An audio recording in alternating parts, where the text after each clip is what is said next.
Welcome back, students. It is our next social science class for standard 10.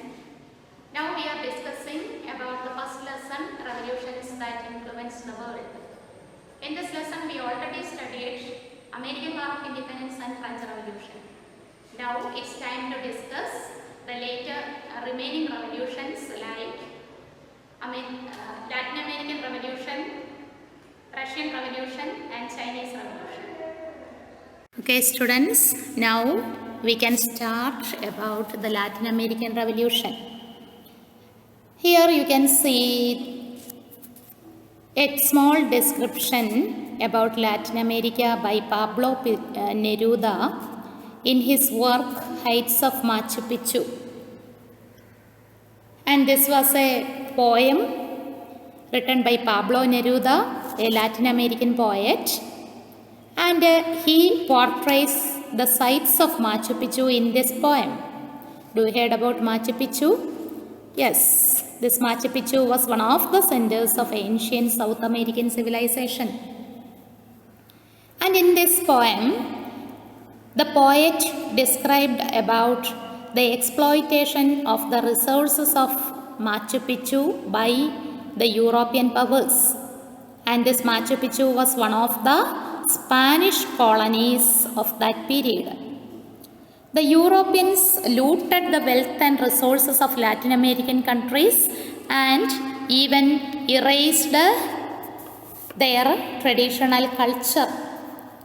So, from this poem, we can find out about the abundance of resources of Machu Picchu.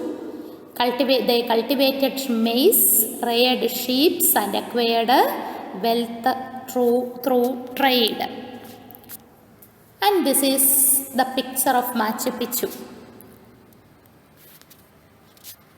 And now we can discuss about the life of natives of Latin America.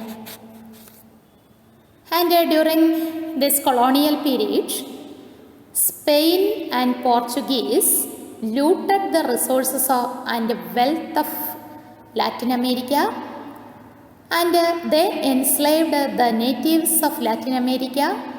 And one more thing, they implemented racial discrimination.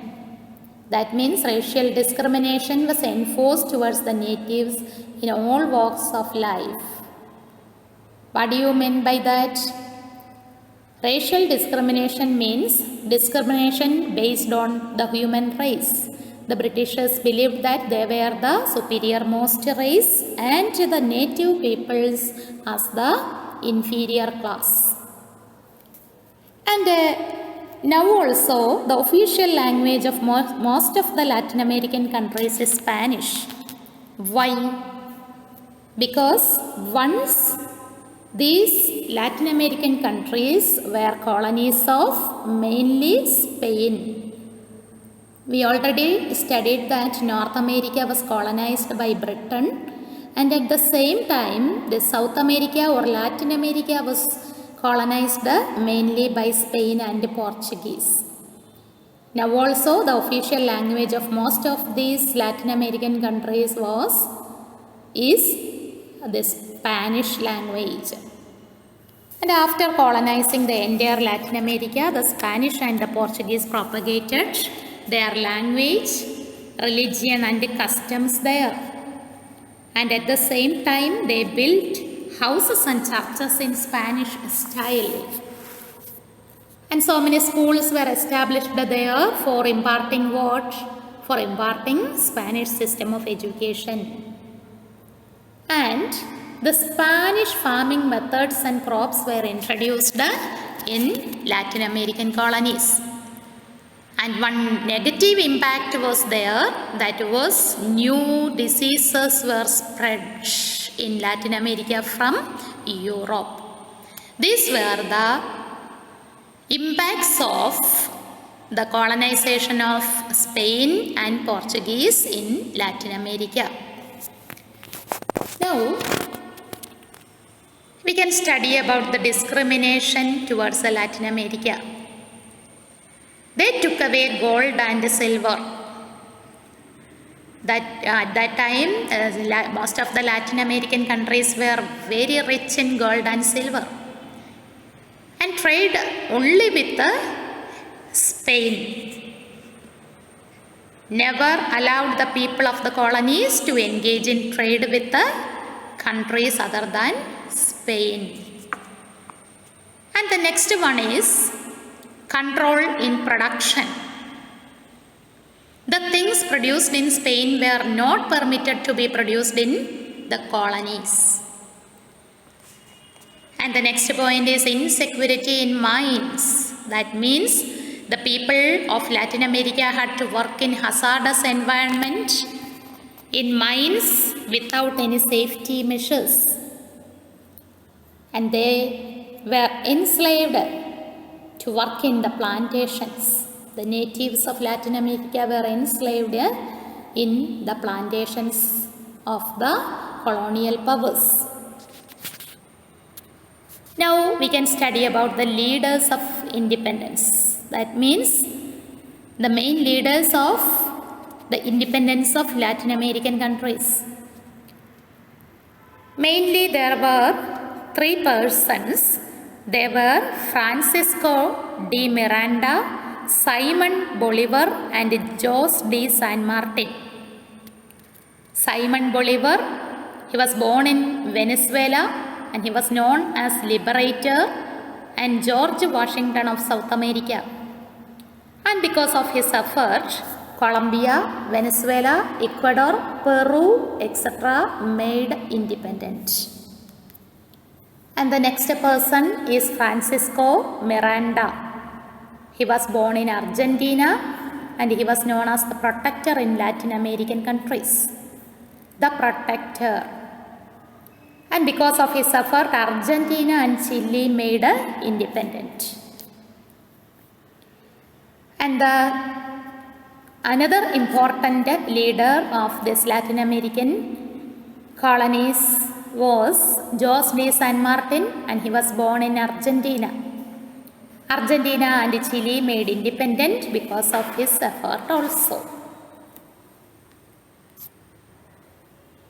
Now you can see a map of this important countries, names of the important countries liberated from the colonial rule. Which are they? Mexico, Ecuador, Venezuela, Colombia, Peru, Argentina, Bolivia, Chile and Brazil. Now it's time to move to the Russian Revolution. This Russian Revolution happened in the year 1917. And like the Latin American Revolution, here also gives a small description from a book, The Mother, written by Maxim Gorky. These are the words of one of the characters in The Mother. The novel written by the famous Russian writer Maxim Gorky. In this book, he described about the plight of the workers and farmers in Russia during the beginning of the 20th century and their aims.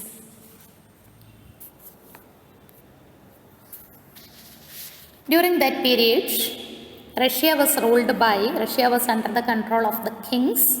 That means monarchical rule, monarchy prevailed there, and the dynasty ruled over Russia at that time was Tsar. Russia was ruled by the Tsar emperors. And during this period, when this revolution happened in Russia, Russia was ruled by Tsar Nicholas II. Tsar Nicholas II, he was the ruler of Russia at this time. And what was the social condition of Russia during the period? Workers are the basis of all production. Workers have no rights. They have the major role in the production process, but they have no role in the administration and they have no rights. Workers were exploited by the capitalists. Capitalists were the owners of the factories. And what were the demands of the workers? Abolish the private property system. We already studied that. All the ownership was to the capitalists. Landlords were there. They owned most of the agricultural lands, and at the same time all the factories were owned by the capitalists. Then second demand was everyone has to work. These workers were the working class at that time. So they demanded work to all. Then authority to people and workers. That means power should be given to people and workers, common people and workers. Production controlled by people. During that period, the capitalists controlled the production units, but they demanded the control of the production units by the people. And the circumstances, what were the circumstances that led the people to demand? We already studied the demands of the workers. What led to these kinds of demands by the workers? First one, because of the autocratic rule of the Tsarist emperors. Farmers and factory workers in Russia led a tragic life under the autocracy of the Tsarist emperors who ruled Russia. The landed farmers. The low agricultural production affected the farmers' income. Moreover, the landless farmers had to pay huge tax. Their income was very poor, but they had to pay very huge tax. And the third circumstance was industrial control. Though Russia was rich in natural resources, their industrial production was meager, very little. It was the foreigners who controlled the majority of the industries that existed there. Most of the industries in Russia were owned by the foreigners. The natives had no role in the production units. They had no control over the production units. And here now we can study about the names of two ideologists or thinkers. They were Karl Marx and Friedrich Engels. Marxist ideology is formulated by Karl Marx and Friedrich Engels steered the workers. These two personalities motivated the workers to start revolutions. Maxim Gorky, Leo Tolstoy, Ivan Turgenev and Anton Chekhov, they depicted the plight of the workers and farmers in their works. They were the famous Russian writers. Maxim Gorky, Leo Tolstoy, Ivan Turgenev and Anton Chekhov. They were the famous Russian writers, and through their books they inspired the workers. And to find remedies for the plight of the workers, they formed trade unions. The workers formed trade unions for finding out the remedies for the plight of the workers. And based on the Marxist ideologies, the Social Democratic Workers' Party was formed. It is an important point in this portion. The most important point, that is the first Workers' Party, that is Social Democratic Workers' Party. Okay, Social Democratic Workers' Party was formed in Russia. For what purpose? To find remedies for the plight of the workers. And later, this party was split into two. This party was split into Menshevik Party and Bolshevik Party. Mensheviks were the minority class in the society and Bolsheviks were majority class in the society. And who were the leaders of these two parties? Menshevik leader was Alexander Kerensky and Bolshevik leader was Lenin and Tolstoy. Lenin and Tolstoy were Bolshevik leaders and Alexander Kerensky was Menshevik leader. And the crisis reached its worst when Russia was defeated in the Russia-Japan War in 1905. We know that Russia was the biggest country in the world and Japan was a very small country. Even though Japan could easily defeat Russia in a war happened in the year 1905. The workers organized a huge march at Petrograd on 9th January 1905. And they demanded political rights and economic reforms for the workers. The march was fired at by the soldiers and hundreds of demonstrators were massacred. This event was known as Bloody Sunday because this event was happened on a Sunday. So this event was known as, so many workers were massacred, so this event was known as Bloody Sunday. And even this event is known as Bloody Sunday. And workers' organizations were called Soviets were formed after this event. Workers' organizations called Soviets were formed after this event. When the strikes gained massive strength, the emperor was compelled to form the legislative assembly called Duma. It was the legislative assembly of Russia at that time. And the ruler, Tsar Nicholas II, was compelled to form this legislative assembly. Then, Tsar Nicholas II decided to participate in the First World War that started in 1914.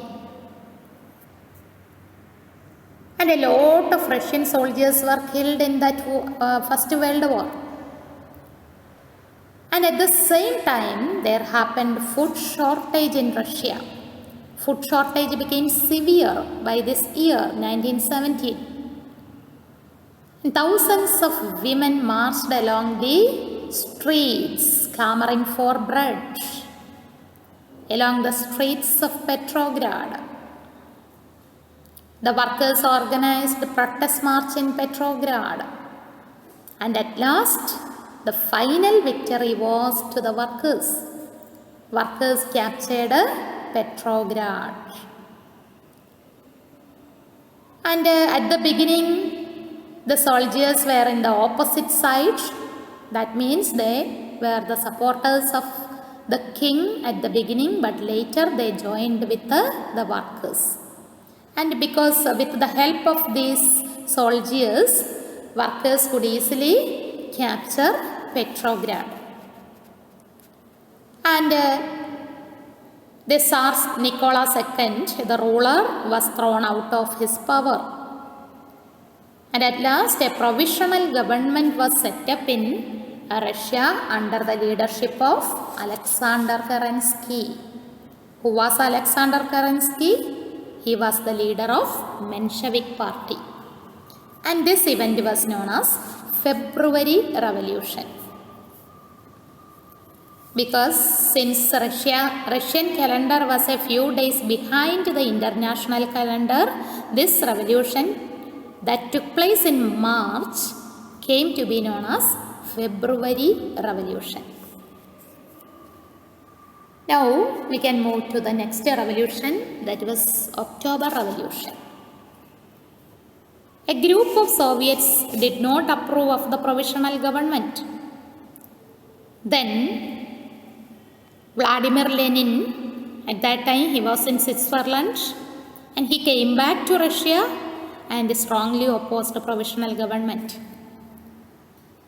Vladimir Lenin, he was the leader of the Bolshevik party, and Lenin, together with his party, Bolshevik party, did not approve the provisional government.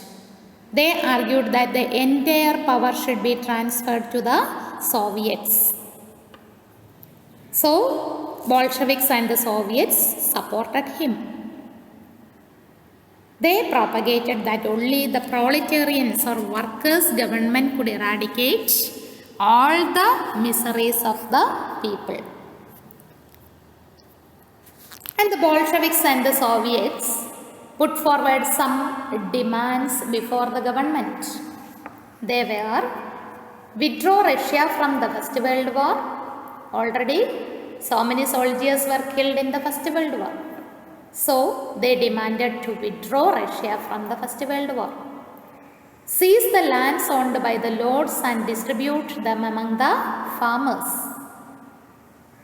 And final last demand is make factories public property. Capitalists were the owners of the land at that time. Owners of the factories at that time. So they demanded to make the factories public property. That means the ownership should be given to the people. And in October 1917, Bolsheviks organized an armed rebellion against the provisional government. Then Alexander Kerensky fled from Russia, and Russia became under the control of the Bolsheviks. This event was known as October Revolution, and this event through which the Bolsheviks attained power is known as October Revolution as per the Russian calendar. Actually, this was happened in November, but according to the Russian calendar, it was known as October Revolution. And Soviets was held, and a cabinet was formed with Lenin as its head. That means Lenin became the head of the country. And what were the results of the Russian Revolution? Russia withdrew from the World War first. And this government under the leadership of Lenin distributed the land to the farmers, and the factories, banks, transport and foreign trade were brought under the public ownership. And at last, in 1924, a new constitution came into force, and this Russia came to be known as Union of Soviet Socialist Republics, USSR. According to this new constitution, Russia came to be known as Union of Soviet Socialist Republics, that is USSR. Okay, here gives a brief description about points about February Revolution and October Revolution. February Revolution led by Mensheviks, not withdraw from First World War, end of the rule of Tsar, lords continued as landowners, less importance to public ownership. October Revolution led by Bolsheviks, withdrew from First World War, end of Menshevik rule, land was distributed to farmers, factories, banks, etc. came under the control of the public. Now, we can study the next revolution, that is Chinese Revolution. And here, at first we can discuss about opium trade. Chinese silk, tea and earthen were in great demand all over Europe. At that time, China was very rich through their trade. China gained huge profit through the export of these items. But the Europeans had nothing to import to China. As a result, the European traders suffered a great loss. So, as a remedy for this loss, British traders imported opium. Opium, it is an intoxicant and they traded this opium to China. This affected the Chinese trade and its consumption made the Chinese people mentally imbalanced. It resulted in economic and mental subjugation of the Chinese. This was the first policy adopted by the Europeans in China. And they adopted another policy to subjugate China under their control. It was open door policy. By the end of the 19th century, several European countries acquired trade privileges in China. America could not acquire the privilege as it was not concerned about China at that time. To acquire the privilege, John Hay, the then State Secretary of USA, proclaimed the open door policy. This was the second policy adopted by the foreigners, open door policy. This policy was implemented by USA. As per this policy, America argued for equal rights and opportunities for all countries in Chinese market. China was divided into different regions to be controlled by various countries. The aim of this policy was to create an opportunity for USA to interfere in China. This policy was considered as the cutting up of Chinese melon. Then,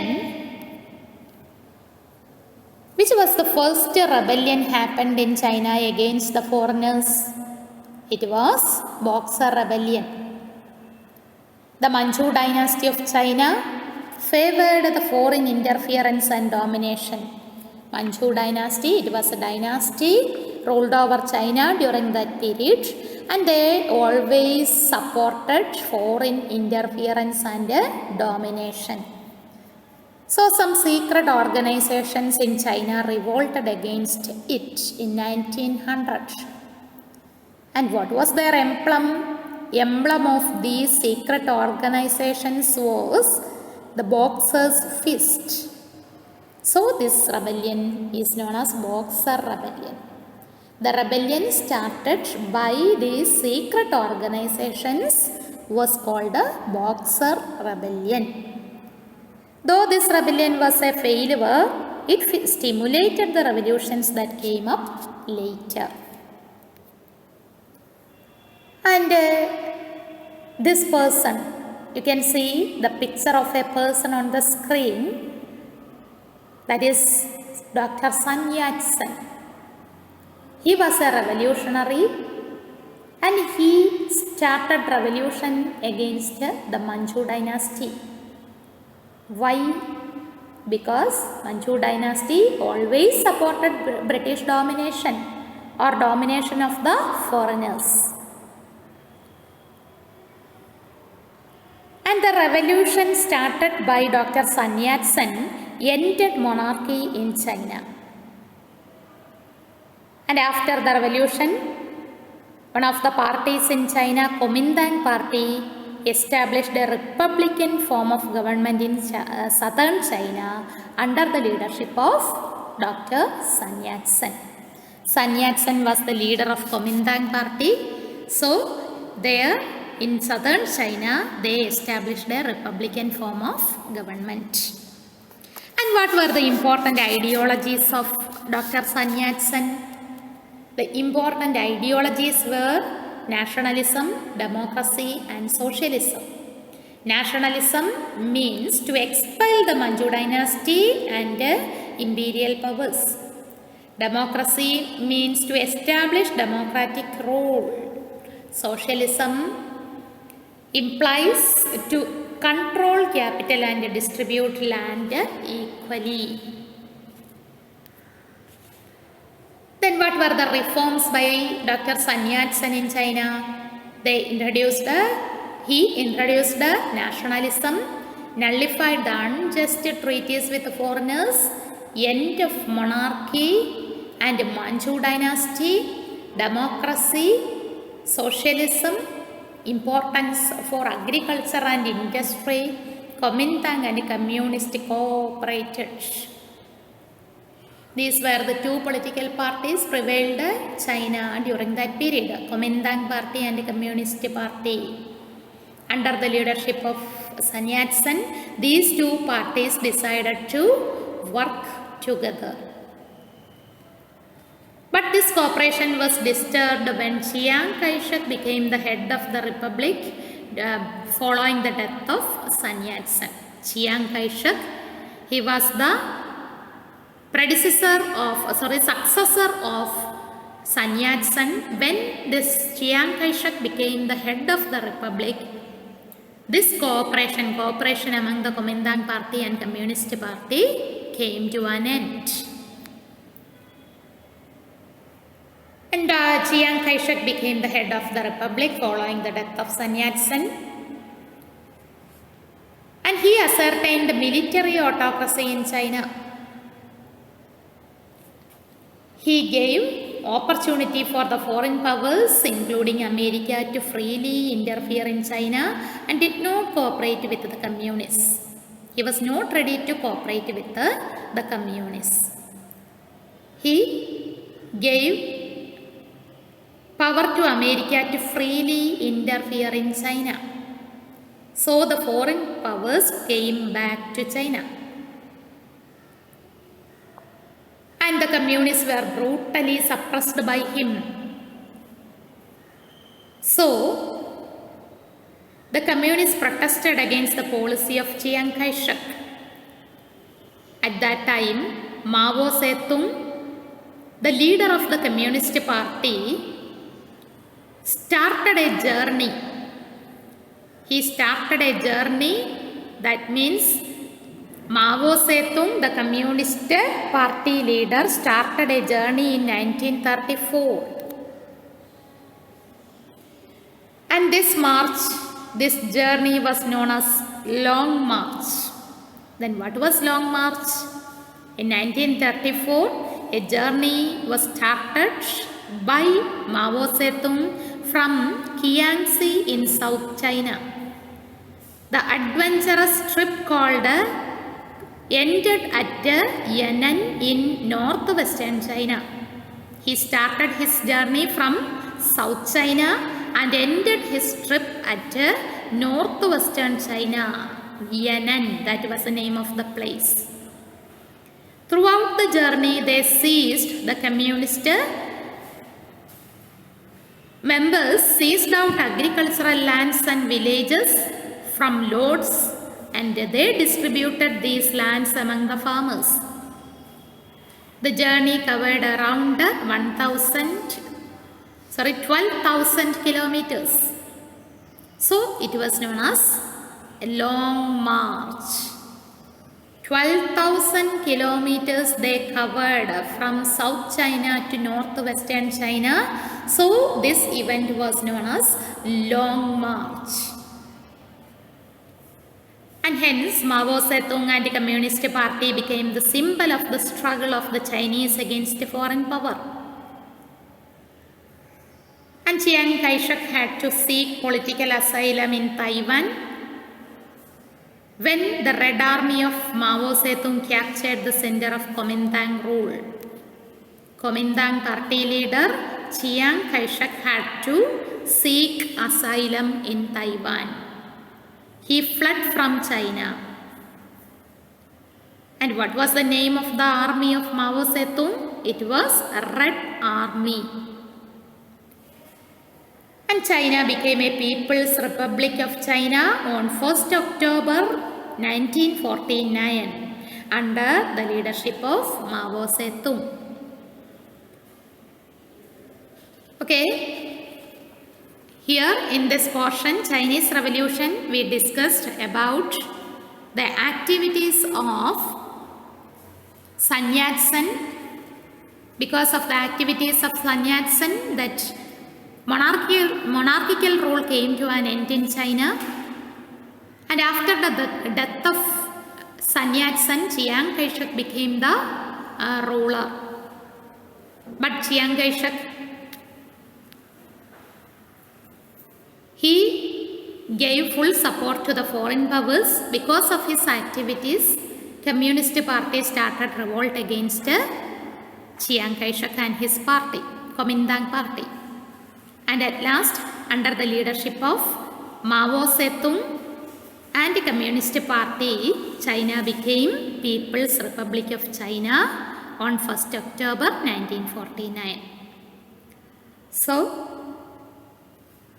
in this lesson, we discussed all the revolutions. Now, it's time to wind up the class. Today, we discussed about the causes and impacts of the French Revolution, Russian Revolution, Chinese Revolution, Latin American Revolution, etc. Okay, thank you.